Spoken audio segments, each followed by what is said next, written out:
ये 99% कल जब 8 बजेंगे, इनफैक्ट आई थिंक 6:30 का डेडलाइन है। 99% मैं आपको बता रहा हूं जब ये शुरू होगा एक और डेडलाइन दे दी जाएगी, क्योंकि अभी ये डेडलाइन जो उन्होंने शायद मेरे ख्याल में 3 मार्च से देनी शुरू की थी। तो अभी समझ आ रहा है कि ये जो डेडलाइन या टॉक्स का जो ढकोसला हो रहा है, इसके पीछे मंशा कुछ और है। अब वो मंशा क्या हो सकती है? मंशा एक तो चीज अमेरिकन का पर्सनल इंटरेस्ट था ऑयल का। ऑयल तो उनको यहां से मिल नहीं रहा और ना ही मिलने वाला है, और उनके पास अपने रिजर्व्स बहुत हैं। अभी लेटेस्ट जो बताया जा रहा है 11 मिलियन बैरल्स पर डे की प्रोडक्शन अमेरिका में शुरू हो चुकी है।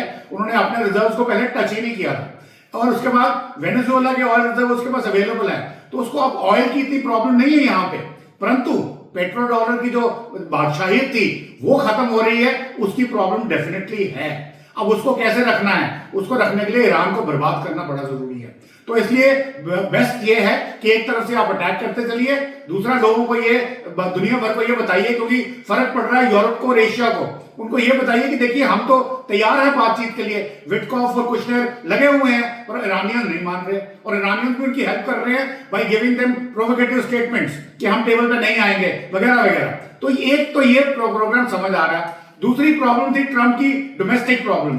अब डोमेस्टिक प्रॉब्लम अमेरिका के अंदर जो इन्फ्लेशन बढ़ रही है, ऑयल का संकट नहीं है, इन्फ्लेशन का संकट है, या इलेक्शन का प्रॉब्लम है, या उनकी पॉपुलैरिटी रेटिंग कम हो रही है, या लोग सवाल पूछ रहे हैं। अब यहां पे हो सकता है ट्रंप इलेक्शन हार जाएं और उसके जो परिणाम होंगे वो बहुत ही घातक हो सकते हैं। परंतु एक बात सर्टन है, अमेरिका के अंदर जूस का बोला बाला है, चाहे वो रिपब्लिकन पार्टी है चाहे वो डेमोक्रेट पार्टी है। तो इट डजंट मैटर ट्रंप जीते या हारे, जूस ने अमेरिका के ऊपर प्रेशर रखना है कि आपने इजराइल का साथ देना है।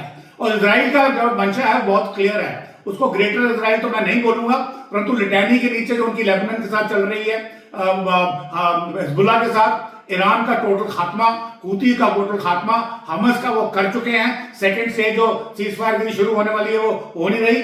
तो जब तक इजराइल अपने ऑब्जेक्टिव पूरे नहीं कर लेता, तो और साथ में अमेरिका भी पेट्रो डॉलर को फिर से रीस्टेट नहीं कर देता, क्योंकि युआन की यहाँ पे चाइना की जीत हो रही है, युआन की जो खपत है वो बढ़ती चली जा रही है। तो ये दो चीजें जो हैं, मुझे लगता है उनका लेटेस्ट जो अभी ये है कि आप उनको पाउंड करते रहो। वेपन्स की उनके पास कमी नहीं है। देखिए जो भी आज तक डिप्लॉयमेंट हुई है वो मेनलैंड अमेरिका से हुई है। यहां डीगो गार्सिया का भी नाम हमने सुना है, परंतु आप एक बात भूल रहे हैं, गुआम आइलैंड का नाम हमने अभी तक नहीं सुना। गुआम आइलैंड वो जगह है पैसिफिक के अंदर जहां पे अमेरिकन के जो हथियार है या उनकी जो फोर्सेस हैं वो अमेरिका मेनलैंड से ज्यादा है, अभी उसको टच नहीं किया गया। इसलिए मेरा मानना है कि इस वक्त गलती अगर हो रही है तो ईरान कर रहा है। अमेरिका की मंशा बड़ी क्लियर है, दादागिरी की, might is right which is, और उन्होंने सारे दुनिया जहां के जो रूल बेस्ड ऑर्डर्स है उनको ताक पे रख दिया है, उनको डिस्ट्रॉय कर दिया है। एक नए किस्म के इंपीरियलिस्टिक वर्ल्ड ऑर्डर को जन्म दिया है जहां पे उनका बोला बाला है। और जब तक उनके पास ये वेपन्स हैं, जब तक उनकी ये मंशा जो है अपनी जो सेल्फिश इंटरेस्ट, स्ट्रेटेजिक इंटरेस्ट चल रहे हैं वो अपना करेंगे, उनको कोई परवाह नहीं है यूरोप में क्या हो रहा है, एशिया में क्या हो रहा है, दुनिया की इकोनॉमी कहीं भी जाए, माइनर उनके इन्फ्लेशन या थोड़े बहुत इकोनॉमिक जो इफेक्ट्स होंगे वो उसको झेल लेंगे। परंतु अगर पेट्रो डॉलर खत्म हो गया तो अमेरिका की इकोनॉमी भी खत्म हो जाएगी और अमेरिकन की जो डोमिनेंस है वो भी खत्म हो जाएगी। Please like and subscribe.